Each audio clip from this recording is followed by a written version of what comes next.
वेळा पाळल्या नाहीत, जेवणाच्या नाही पाळल्या, झोपेच्या नाही पाळल्या, तर जे बेसिक जे आहे डायजेशन आणि मेटाबॉलिझम ह्याच्यामध्ये हे चेंजेस सुरू होतात.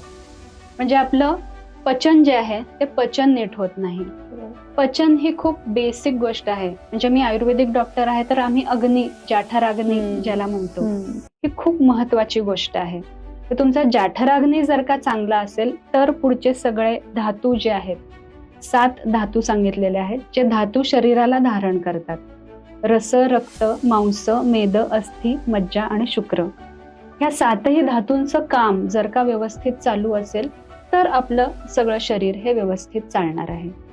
त्यामुळे हे जे पचन आहे, जी बेसिक आपण ज्याला क्रिया म्हणतो, जाठराग्नी पचन हे व्यवस्थित असेल तर त्यातून निर्माण होणारे पुढचे, आम्ही त्याला धातू म्हणतो, एन्झाईम्स आहेत वेगवेगळे, हे व्यवस्थित सिक्रेट होणार. तुमचं डायजेशन, मेटाबॉलिझम हे चांगलं होणार आहे. त्यामुळे हे बेसिक गोष्टी ज्या आहेत ह्या पाळल्या गेल्या पाहिजेत.